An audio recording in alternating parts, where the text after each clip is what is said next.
우리가 개인회생에서 성실하지만 불운한 사람을 구하는 제도인데, 이것을 악용해서 성실하지도 않고 불운하지도 않은데 비탄감을 받으려는 사람들이 있어요. 이런 저신용자 대출에 있어서도 구분을 하면 좋을 것 같아요. 약속을 지키면은 징벌받고 약속을 어기면 보상받는다면, 이 말은 약속의 중요성을 얘기한 건데, 모든 사람은 다 약속을 지키려고 살아요. 자기 환경에 안 돼서 갚지 않는 거지. 그게 아니면 사기고, 그거는 형사적으로 처벌을 받아야 될 것이지, 이것에 대해서 너무 편파적인 시각으로 저신용자는 나쁜 사람이다, 이렇게 보는 거는 조금 이쪽에 대한 이해가 너무 없는 게 아니냐라는 생각이 들었습니다.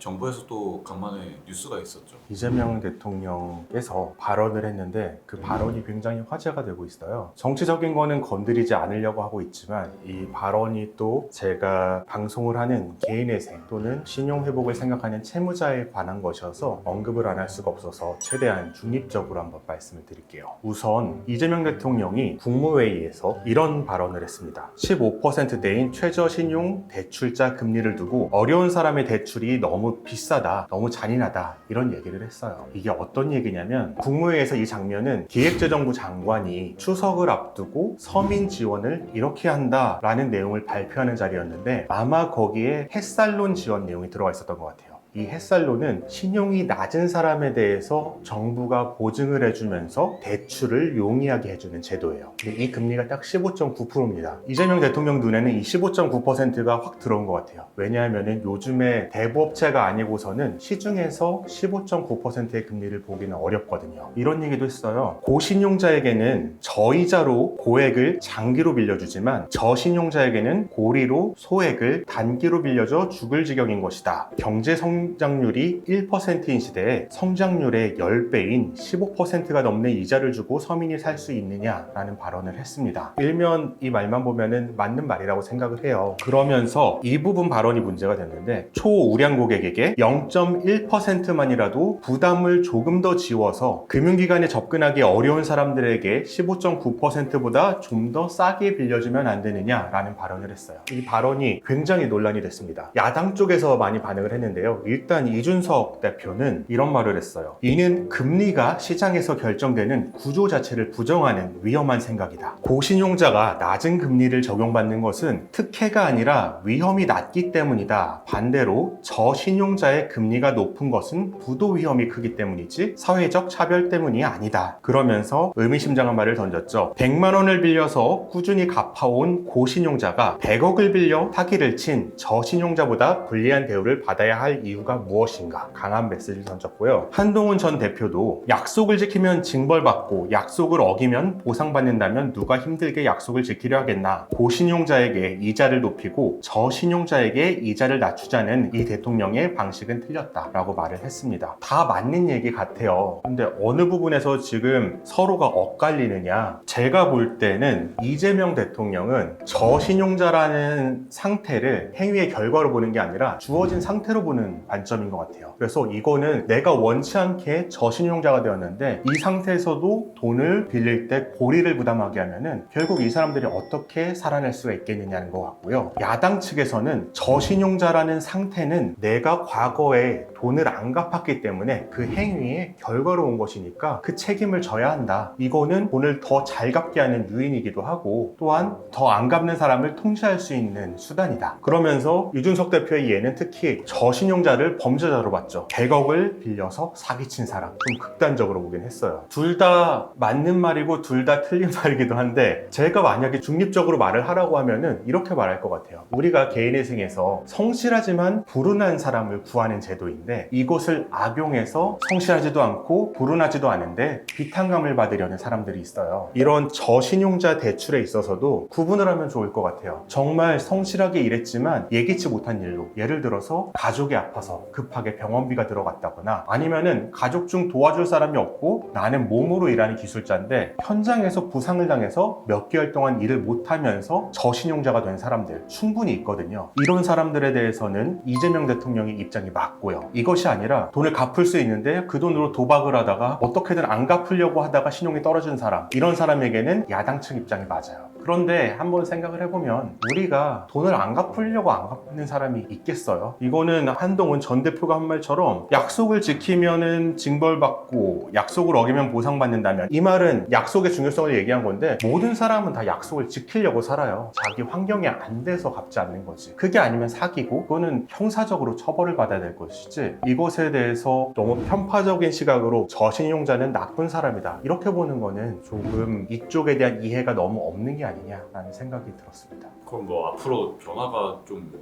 있을 건가요? 정책적 변화가 있다기보다 이재명 대통령의 생각을 읽을 수 있는 것 같아요. 확실히 저신용자에 대해서 많이 고민한 흔적이 보여요. 예전에 성남시장 시절에 주빌리 은행을 만들었는데 그런 정책들을 하면서 쌓은 경험이 있기 때문에 저신용자들이 어떤 상황에 처해 있고 어떤 것이 필요한지에 대한 분명한 인식이 있는 것으로 보이고요. 이것을 토대로 몇 달 전에 이재명 대통령의 담화에서 이런 내용도 있었죠. 소상공인과의 대화를 하면서 즉각적으로 바로 일주일 내에 문제가 해결되는 이런 것들도 있었는데, 채무 조정 이런 부분에 대해서 이재명 대통령이 다른 대통령보다 훨씬 열려있다 이런 것을 좀 볼 수가 있었고요. 그럼에도 불구하고 예시로든 고신용자로부터 이자를 더 받아서 저신용자의 이자를 낮춰주자, 이거는 너무 좀 극단적인, 이 방책 말고 다른 방책이 충분히 있을 수 있는데 아마도 국무회의가 생중계되다 보니까 이 발언이 나온 것 같은데 실제로는 그렇게 생각하시지는 않을 것 같아요. 그냥 하나의 예시로 든 것이고 방법을 찾아보아라 이런 얘기를 한 것으로 보입니다.